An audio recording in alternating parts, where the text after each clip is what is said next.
Perdana Menteri Malaysia Muhyiddin Yassin kembali memperpanjang kebijakan Movement Control Order (MCO) atau pembatasan pergerakan warga hingga tanggal 12 Mei. Itu adalah ketiga kalinya pemerintah Malaysia memperpanjang kebijakan MCO untuk meyakinkan pemerintah seberapa berhasil mengendalikan virus corona tipe baru atau COVID-19.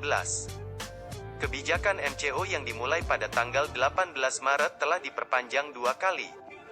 Seharusnya, MCO berakhir pada tanggal 28 April. Meskipun angka-angka telah menunjukkan hasil positif, langkah-langkah yang kami ambil harus terus berlanjut hingga saat kami yakin bahwa pandemi COVID-19 benar-benar terkendali, kata Muhyiddin dalam pidato. Stay calm and don't panic. Now, even though we have extended the movement control order, you don't have to unnecessarily stock up on food because the supply is sufficient, and I assure you that food is enough for everybody. Perdana Menteri Malaysia mengatakan bahwa MCO bisa saja lebih lanjut diperpanjang setelah ini. Namun pemerintah mungkin mengurangi beberapa pembatasan jika infeksi terus melambat. Jika COVID-19 kasus terus mencatat penurunan yang signifikan, pemerintah mungkin melonggarkan kontrol gerakan secara bertahap di beberapa sektor, termasuk sektor sosial, katanya. Dengan ekstensi terbaru ini, Malaysia akan berada di bawah lockdown selama total 56 hari untuk mengekang penyebaran COVID-19. Di bawah MCO, perjalanan antar negara dan internasional dilarang. Sekolah dan bisnis yang tidak penting diperintahkan untuk ditutup. Sementara orang-orang didesak untuk tetap di rumah untuk memutus rantai infeksi. Beberapa lokasi dengan sejumlah besar kasus juga ditempatkan di bawah MCO yang ditingkatkan, yang selanjutnya membatasi pergerakan penduduk.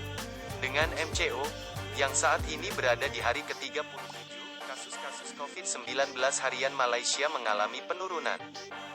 Dari peningkatan 3 digit awal, negara itu telah melaporkan tren 2 digit dalam infeksi baru hariannya sejak pekan lalu. Penghitungan berdiri di 5.603 kasus dan 95 kematian pada Kamis. Sebanyak 3.542 pasien telah pulih. Direktur Jenderal Kementerian Kesehatan Nur Isham Abdullah mengatakan bahwa pendekatan Malaysia dalam mengisolasi pasien COVID-19, meskipun mereka adalah pembawa asimptomatik atau hanya menunjukkan gejala ringan, mungkin telah berkontribusi pada angka kematian yang rendah dan tingkat pemulihan yang tinggi.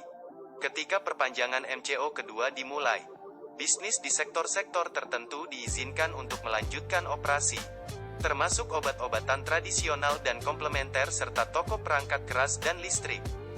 Muhyiddin mengatakan, pihaknya tengah mendalami metode untuk menghidupkan kembali perekonomian secara bertahap, mengingat kemungkinan lebih banyak ekstensi MCO.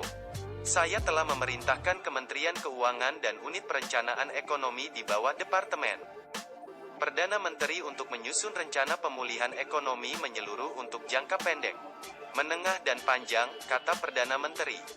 Dia mengatakan penekanan saat ini adalah untuk mengidentifikasi langkah-langkah dan inisiatif untuk mendorong pertumbuhan ekonomi jangka pendek dan menengah, sementara meningkatkan kepercayaan masyarakat dan investor untuk generasi ekonomi nasional.